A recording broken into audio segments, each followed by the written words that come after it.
Welcome to the world of science fiction stories, and don't forget to like, subscribe, and share the channel. Enjoy the listening. When pushed too far, humanity unleashed its true power. The massive vessel appeared without warning, materializing just beyond Luna's orbit. Earth's detection systems barely registered the anomaly before the ship was there, a gleaming obsidian structure that dwarfed the International Space Union's largest vessels. Panic rippled through Earth's defense networks, but no aggressive actions followed. Commander Alina Rice stood on the observation deck of the ISU Pathfinder, Earth's flagship, and studied the alien vessel through narrowed eyes. 20 years of military service hadn't prepared her for this moment, humanity's first contact with extraterrestrial intelligence. "Status report," she demanded, her voice steady despite the adrenaline coursing through her veins.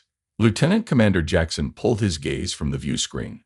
"They're broadcasting on all frequencies, Commander. It's a greeting." The alien transmission came through in perfect English, a melodic voice that seemed almost musical in its cadence. "People of Earth, we are the Mithrian Alliance, a coalition of 17 sentient species from across the galaxy. We come in peace and welcome you to the greater community of spacefaring civilizations." The weeks that followed were a whirlwind of diplomatic exchanges, technological demonstrations, and cultural sharing. The Mithrians, primarily represented by the Archons, tall, slender beings with iridescent skin and 4 arms, expressed genuine fascination with human culture, art, and history. "Your species is remarkably adaptable," Ambassador Vexel commented during one diplomatic session. Her large, luminous eyes blinking in what humans had learned was a sign of admiration. "Most young species require centuries to achieve what you've accomplished in mere decades.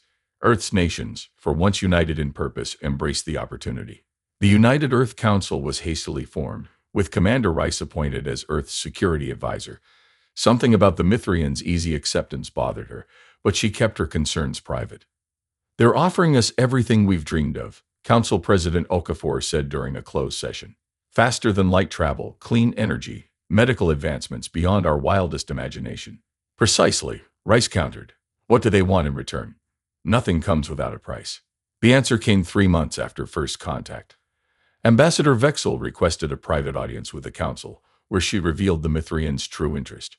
"Your planet contains the highest concentration of certain elements we've ever encountered," she explained, displaying a holographic periodic table where several elements glowed brightly. "Particularly interesting is what you call hafnium in its stable isotope form. It's crucial for our quantum navigation systems. We can certainly discuss mining rights and fair trade agreements," President Okafor offered. Vexel's expression shifted subtly. "I'm afraid you misunderstand. The Mithrian Alliance doesn't negotiate for resources with pre-ascension species." The monitors in the council chamber suddenly displayed real-time footage of Earth's outposts on Mars and Europa. Both were under attack by vessels similar to the one that had made first contact. The casualties were immediate and devastating. "What is the meaning of this?" President Okafor demanded, rising from his seat. "The standard protocol," Vexel replied calmly. "Your species will be preserved, of course. A percentage of your population will be relocated to designated preservation habitats. The rest will work the extraction operations on Earth and your moon." Commander Rice was already on her feet, weapon drawn. "You planned this from the beginning." "Of course," Vexel replied. "Your species showed remarkable potential, which is precisely why controlled integration is necessary. Unregulated development of species like yours invariably leads to conflict. This is more efficient." Security forces rushed into the chamber, but they were met with an invisible barrier. Vexel tapped a device on her wrist. "Your weapons have been neutralized throughout this facility. Your orbital defenses are currently being disabled. I suggest you prepare your people for transition. Resistance will only increase casualties." The attack was swift and comprehensive.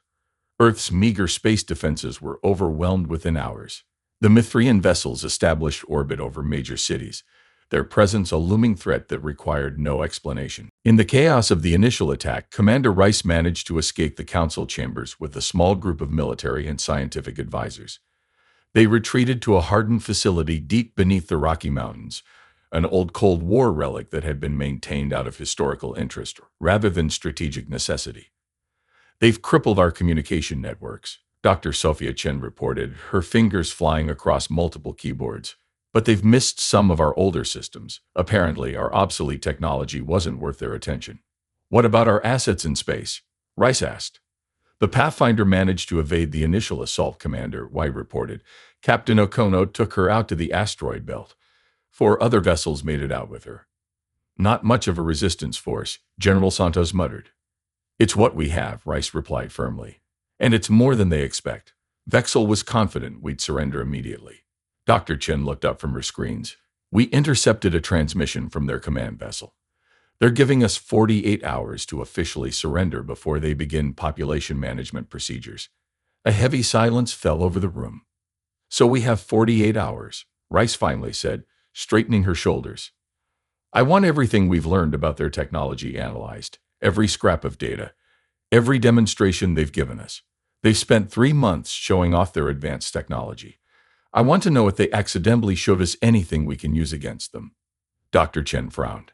Commander, even with what they've shown us, the technological gap is enormous. We'd need years, maybe decades, to catch up.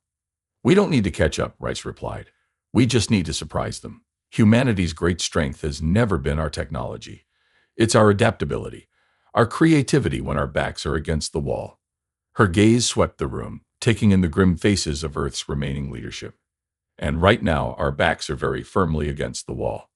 The next day, scattered resistance formed worldwide as the reality of the situation became clear.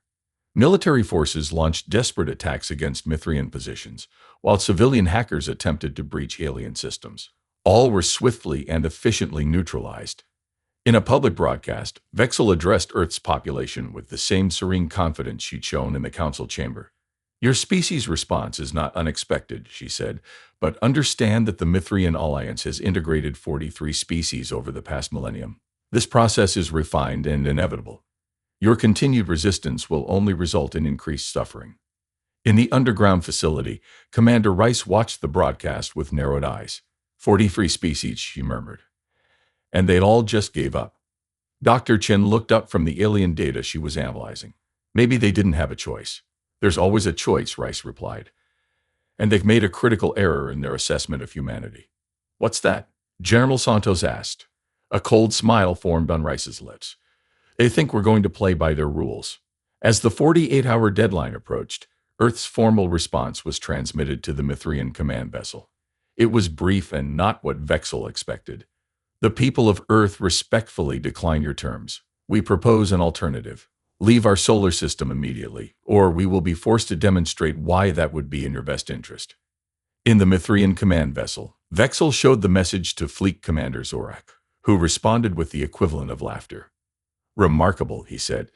They truly believe they have options. Begin the first phase of population processing. Target their military installations first. They need to understand the futility of resistance. What the Mithrians couldn't know is that during those precious 48 hours, humanity had already begun to adapt in ways they couldn't anticipate, and the first phase of Earth's actual response was already in motion. Captain Maya Okono of the ISU Pathfinder had never expected to find herself in this position.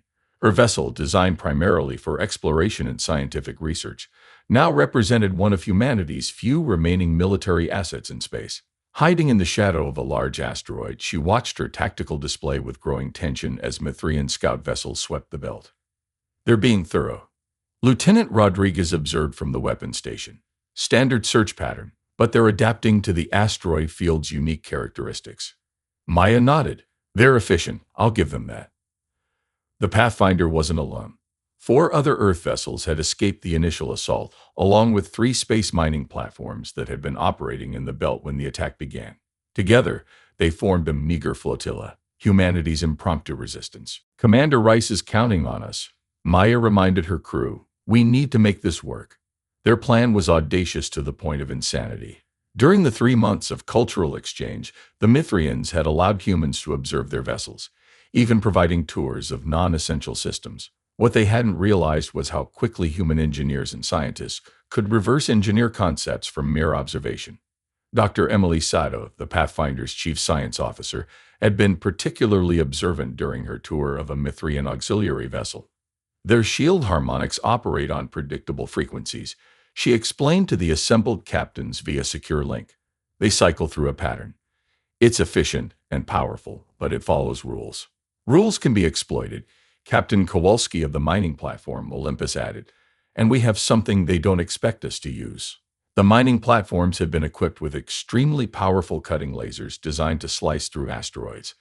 They weren't weapons, not in any traditional military sense, but with modifications, they could deliver tremendous energy on precise frequencies. We've analyzed the shield cycling pattern, Dr. Sato continued. There's a microscopic vulnerability when they transition between harmonic states.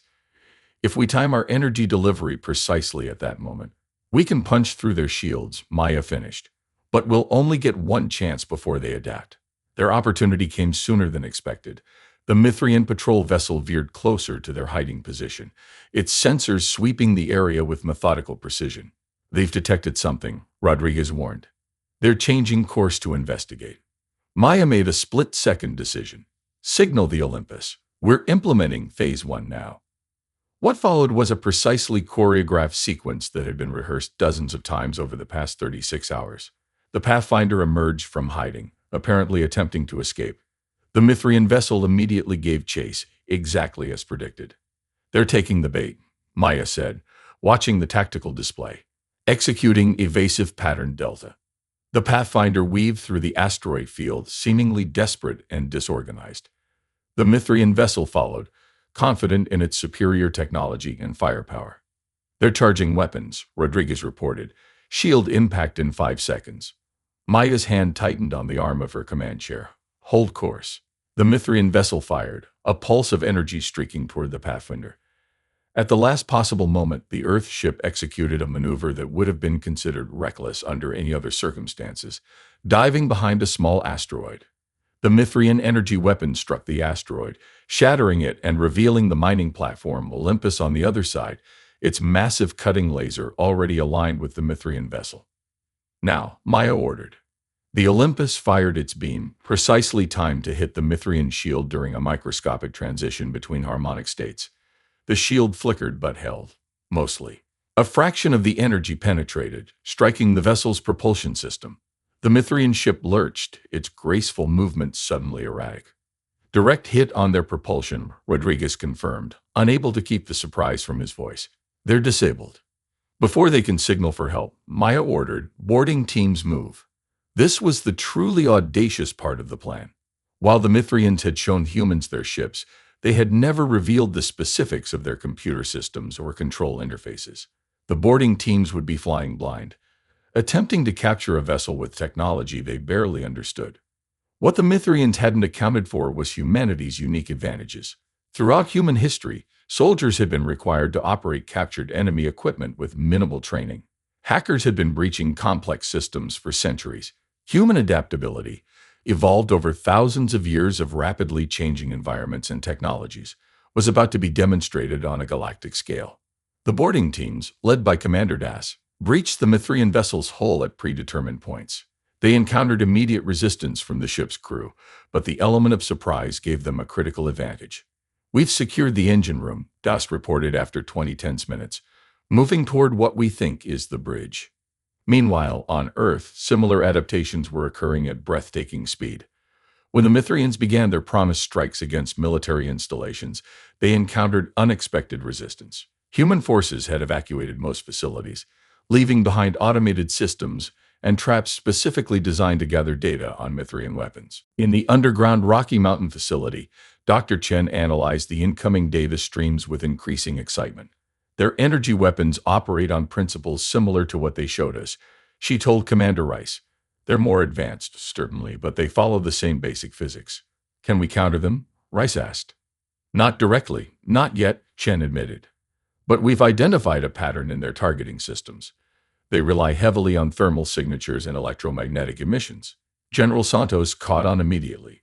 So if we mask those signatures… Exactly, Chen confirmed. We can't match their firepower, but we can make it harder for them to find targets. Within hours, the information was distributed to resistance cells worldwide. Military and civilian engineers worked side by side, developing countermeasures that would have been considered impossible just days earlier. Thermal blankets, electromagnetic dampening fields cobbled together from repurposed civilian technology, and decoys designed to mimic human signatures began appearing on battlefields across the planet. The Mithrian response was telling. Rather than adapting quickly, they simply increased the intensity of their attacks, seemingly baffled by the sudden decrease in effectiveness. They're not used to resistance, Rice observed. They expected us to follow the pattern of those 43 other species. In space, the human flotilla achieved their first major victory. Commander Das's team not only captured the Mithrian patrol vessel, but managed to access its computer systems. "We're in," Das reported, his voice strained but triumphant. "Their interfaces are unusual, but we figured out the basic navigation and weapon systems." "What about communications?" Maya asked. "That's the interesting part," Das replied. "Their communication protocols are actually less secure than ours in some ways. They don't seem to have developed encryption to the level we have, probably because they haven't needed to fight an enemy on equal technological footing for centuries." This revelation changed everything. Within hours, human hackers began intercepting and decrypting Mithrian communications. The intelligence gathered was invaluable, revealing not only their immediate plans but also something unexpected: uncertainty among the Mithrian leadership. "They're confused," Dr. Chen reported, reviewing the decrypted messages. "They expected us to be crushed within days, both physically and psychologically. Our resistance doesn't fit their models." Commander Rice allowed herself a small smile. "Good. Confusion leads to mistakes." The next phase of humanity's response was implemented within 3 days of the initial attack. Using the captured Mithrian vessel as a Trojan horse, Captain Maya led a daring raid on one of the orbital platforms the IL-INT had established above Earth. The raid succeeded beyond all expectations, resulting in the capture of crucial Mithrian technology and the liberation of human prisoners. Among the captured technology was something the humans had only theorized about: a quantum entanglement communication device that allowed instantaneous communication across vast distances, undetectable by conventional means. "This changes everything," Dr. Chen breathed as she examined the device. "We can